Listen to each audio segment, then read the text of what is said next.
하나님 말씀은 신명기 10장 말씀입니다. 신명기 10장 말씀 한 절씩 교독하겠습니다. 그때 여호와께서 내게 이르시기를 너는 처음과 같은 두 돌판을 다듬어 가지고 산에 올라 내게로 나아오고 또 나무개 하나를 만들라.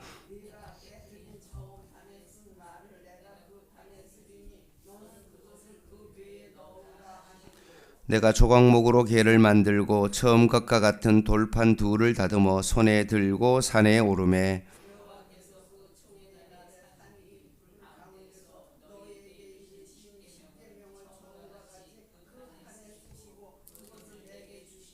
내가 돌이켜 산에서 내려와서 여호와께서 내게 명령하신 대로 그 판을 내가 만든 개에 넣었더니 지금까지 있느니라.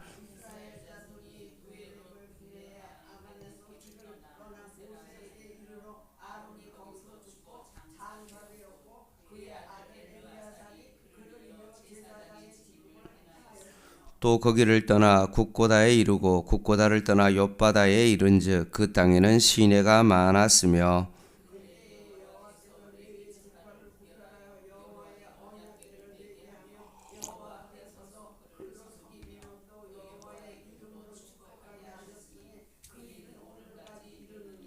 그러므로 레위는 그의 형제 중에 분깃이 없으며 기업이 없고 내 하나님 여호와께서 그에게 말씀하신 같이 여호와가 그의 기업이시니라.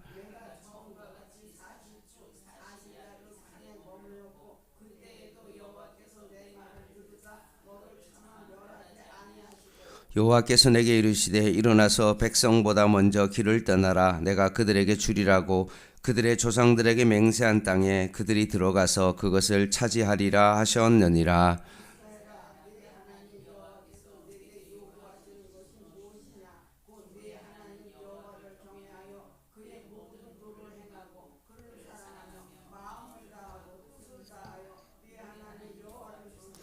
내가 오늘 내 행복을 위하여 내게 명하는 여호와의 명령과 규례를 지킬 것이 아니냐.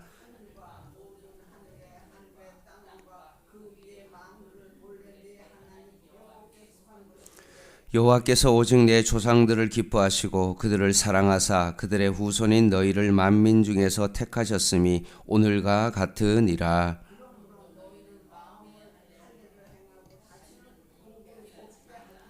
너희 하나님 여호와는 신 가운데 신이시며 주 가운데 주시요 크고 능하시며 두려우신 하나님이시라. 사람을 외모로 보지 아니하시며 뇌물을 받지 아니하시고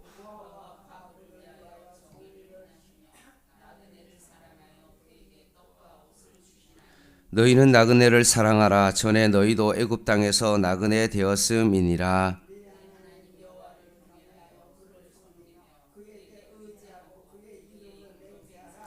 그는 내 찬송이시오 내 하나님이시라. 내 눈으로 본 이같이 크고 두려운 일을 너를 위하여 행하셨느니라.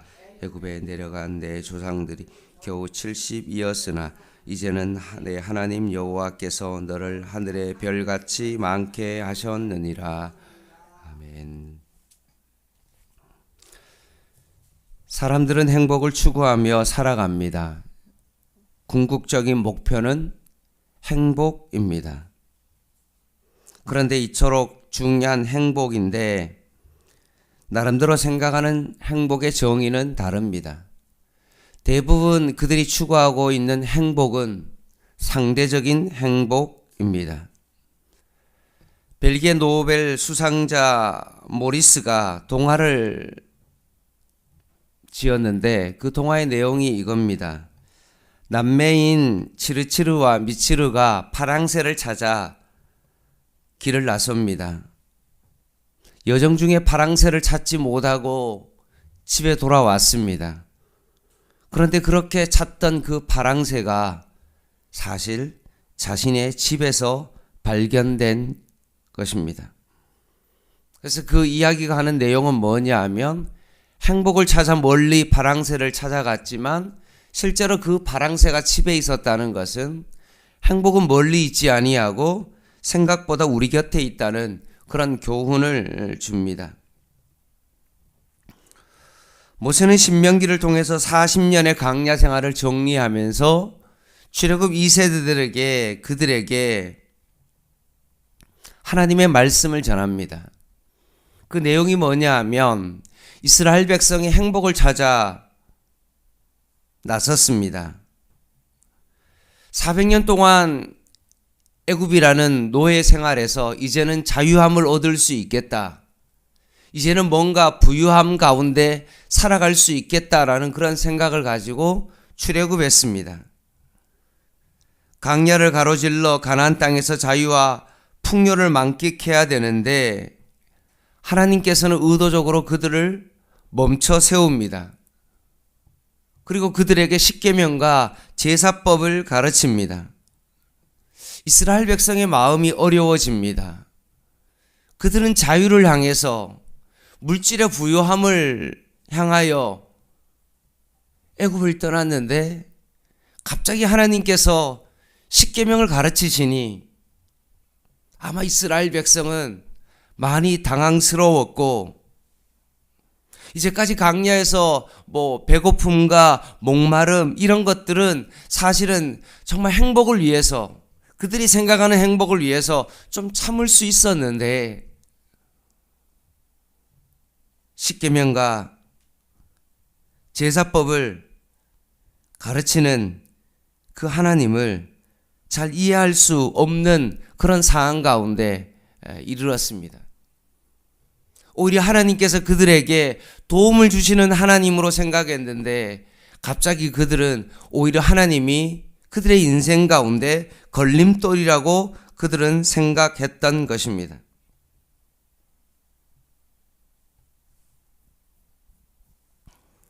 따라서 오늘 본문은 우리에게 참된 행복이 어디에 있는가를 말씀하고 있습니다.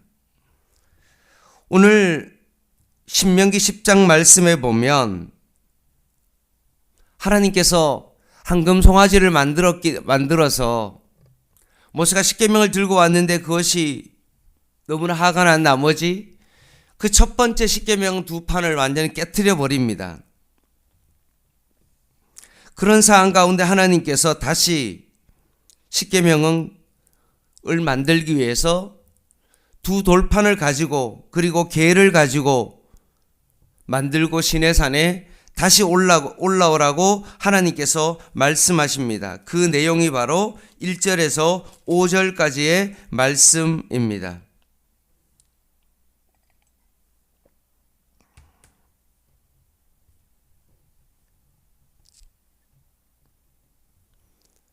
(400년) 동안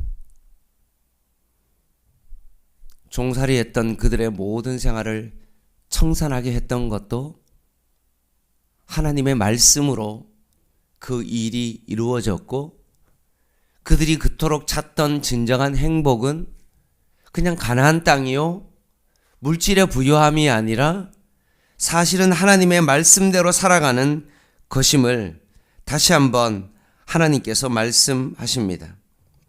22절 말씀 한번 보시기 바랍니다. 애굽에 내려간 내 조상들이 겨우 70이었으나 이제는 내 하나님 여호와께서 너를 하늘의 별과 같이 하셨다라고 말씀하십니다.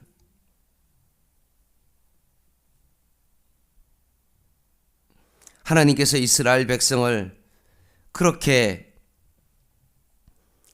하늘의 별처럼 땅의 모래처럼 많게 하신 것입니다. 결국 하나님께서 말씀으로 이스라엘 백성을 이끌어 오셨고 하나님께서 이 말씀을 통해서 그 모든 일을 행하셨던 것입니다. 따라서 이스라엘 백성은 자신이 생각하는 대로 되지 않는 어떤 그것 때문에 하나님에 대하여 야속하게 생각하고 그냥 내가 생각하는 어떤 배고픔과 목마름 이런 것들은 참을 수 있지만 하나님께서 갑자기 멈추고 십계명을 가르치는 어떤 그런 모습은 그들이 이해할 수 없었던 어떤 그들의 하나님의 야속한 모습입니다. 사랑하는 성도 여러분, 내가 생각하는 대로 모든 것이 잘 되는 것이 사실은 능사가 아닙니다.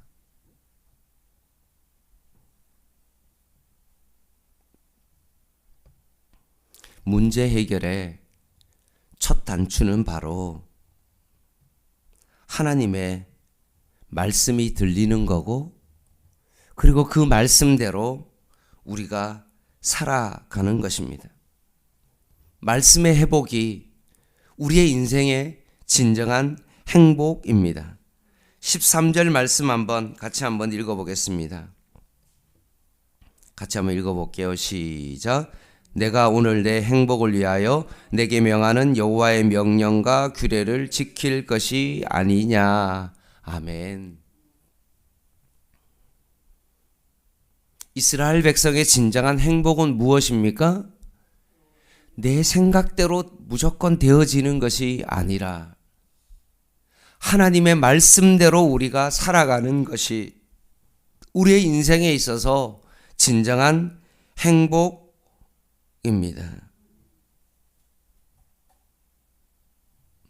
말씀이 들렸다면 그 말씀대로 살아가는 것입니다.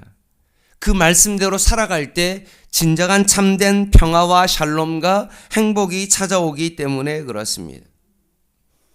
세상의 행복의 기준은 무엇입니까? 상대적이죠. 내가 저 사람보다 조금 더 가졌기 때문에 기뻐하고, 뭔가 내가 저 사람보다 높은 위치에 있기 때문에 행복감을 가집니다. 그런데 나보다 더 많이 가진 사람을 만났을 때 나는 수치감과 자존감의 그런 것으로 인하여 불안해하고 좌절합니다. 그런데 오늘 성경은 분명히 말씀합니다. 진정한 절대 행복은 하나님의 말씀으로부터 온다. 그러면 우리가 하나님의 말씀으로부터 행복이 오는데 과연 그 말씀에 대하여 어떻게 살아가야 되냐? 16절입니다. 그러므로 너희는 뭐라고 되어 있습니까? 마음의 할례를 행하고 다시는 목을 곧게 하지 말라. 일반적인 육체의 할례는 생식기 끝에 칼을 대는 것입니다. 그 생명이 죽게 있다는 것을 상징하는 육체의 종교 행위입니다. 그런데 이것으로 되어지는 것이 아니라 어디에 할례를 행하라고요? 마음의 할례를 행하라. 진정한 삶의 중심에서 변화되어지는 진정한 하나님께 내 인생을 맡기고 하나님의 말씀 가운데 너가 살아가야 된다라고 말씀하십니다. 그래서 사도 바울이 마음의 할례를 이야기하고 난 다음에 그가 로마의 감옥에 가기도 하고 많은 청문회장에서 그를 비판하는 어떤 그런 많은 상황 속에서도 그가 위축되지 않았던 이유가 무엇입니까? 세상적인 어떤 상대적 가치 가운데 있는 것이 아니라 오직 하나님의 말씀을 의지하고 섰기 때문에 가능했던 것입니다. 말씀을 마무리하겠습니다.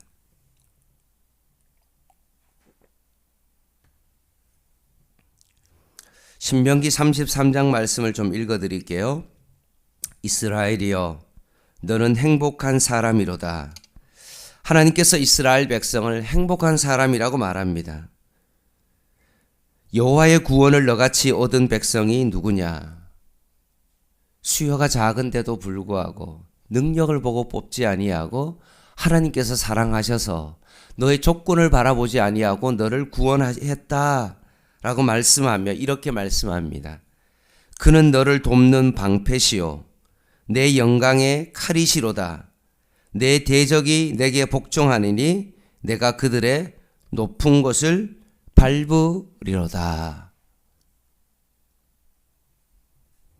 하나님께서 이스라엘 백성을 구원하시고 하나님께서 대신하여 싸워주시고 그래서 너를 높은 곳에 앉히게 하시기에 너는 행복한 사람이다 라고 말씀하고 있습니다. 오늘도 우리는 이 세상을 살아가면서 경쟁하면서 다툼을 하면서 살아갑니다. 누가 얼마를 더 가졌냐? 얼마나 높은 위치에 있느냐? 그것 때문에 우리는 일희일비하며 그것이 행복인 양 파랑새를 찾아 떠나는 우리의 모습을 바라봅니다. 이러한 상황 가운데 주님께서 우리에게 말씀하십니다. 진정한 행복은 하나님의 말씀으로부터 온다. 그리고 그 말씀을 순종하면서 진정한 행복이 찾아온다. 그래서 너는 행복한 사람이다 라고 하나님께서 우리에게 말씀하십니다. 마음의 할례를 행하고 하나님의 말씀대로 살려고 발버둥 치는 그 사람이 행복한 사람입니다. 세상의 높은 위치에 있고 돈을 쓰는 것에 있어서 아무런 꺼리낌이 없이 쓰는 그 사람이 행복한 사람이 아니라 오늘도 내가 하나님의 말씀대로 살아가기 위하여 이 새벽에 주님 전에 나와서 하나님의 말씀에 귀를 기울이고 오늘도 하나님의 말씀 가운데 살려고 발버둥 치는 내가 진짜 행복한 사람이다 라고 말씀하십니다. 이런 행복한 사람으로 오늘도 하나님의 말씀 가운데 살아가는 저와 여러분 되시기를 주님의 이름으로 간절히 부탁을 드립니다. 기도하겠습니다.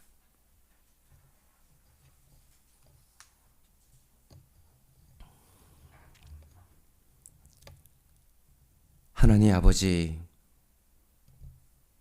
행복의 파랑새를 찾아 떠나는 우리의 모든 기력을 소진해버린 저희들을 불쌍히 여겨주시고 말씀의 외형적인 종교 행위에 붙들려 사는 저희들을 용서하여 주시고 다시 한번 전능하신 그 하나님의 그 말씀 앞에 말씀을 따라 살아가는 진정한 절대 행복을 추구해 가는 저희들의 삶이 되게 하여 주시옵소서. 세상 일에 일희일비하며 살아가는 저희들이 아니라 오직 약속의 말씀을 굳게 붙잡고 아브라함이 하나님의 약속을 따라 살아갔던 것처럼 저희들도 하나님의 약속의 말씀을 따라 살아가는 저희들의 삶이 되게 하여 주시옵소서. 예수님의 이름으로 간절히 기도드립니다. 아멘.